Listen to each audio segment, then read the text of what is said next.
নমস্কার, আমি সত্যবাদী থেকে মৃণাল কান্তি সিংহ বলছি। আপনি তো আপনার প্রোগ্রামের নামটাই দিয়ে রেখেছেন, যা বলিব সত্য কথা বলিব। কিন্তু আপনি কিভাবে জানছেন যে আগে থেকেই সব সত্য কথাই বলছেন? আপনি অনেক সত্য কথা বলেন না, আপনি রাজনীতির দিক বেশি মাথা ঘামান।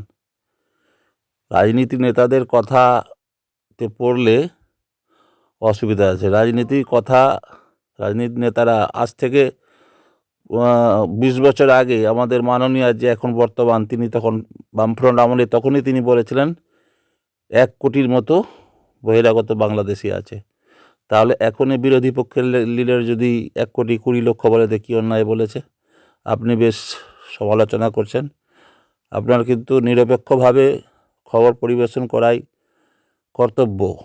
রাজনীতির মধ্যে বেশি মাথা না ঘামানো ভালো। তবে যেটা আপনাদের দ্বারা সমাজের উপকার হয় সেই ধরনের খবর পরিবেশন করেন, অযথা সব প্রোগ্রাম না করে কোথায় গ্রাম বাংলায় কোথায় ক্ষতি হচ্ছে শুধু শহরকেন্দ্রিক খবর পড়ছেন। গ্রাম বাংলাতে কি আপনারা নজর রাখছেন? গ্রাম বাংলাতে কোথায় কী হচ্ছে? আপনাদের সাংবাদিক আছে? যদি কেউ মোবাইল সাংবাদিক পাঠায় খবর তবেই আপনারা খবর দিচ্ছেন, নইলে নয়। আর আপনারা বলছেন আমরা যা বলিব সত্য কথা বলিব, কিন্তু সত্য কথা গ্রামগঞ্জে অনেক সত্য কথা হচ্ছে যেগুলো আপনাদের ক্যামেরায় আসে না, আর মনে হয় ভবিষ্যতে আসবে কি আসবে না জানি না। আমরা গ্রামগঞ্জে থাকি, নানা রকম খবর আমাদের এখানে হয়।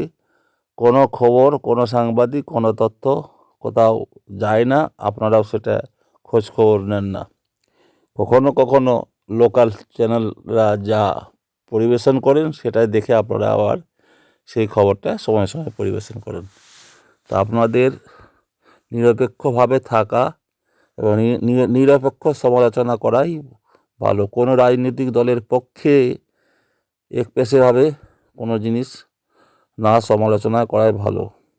আর টিআরপির জন্য যদি করেন তাহলে সেটা আপনাদের টিভির স্বার্থের ব্যাপার আছে, কিন্তু আমরা মনে করি সততার সঙ্গে সত্য কথা বলা এবং সব ধরনের খবর পরিবেশন করা, গ্রাম, মফস্বল, শহর, তবেই সেটাই হচ্ছে নিউজ চ্যানেল অরিজিনাল।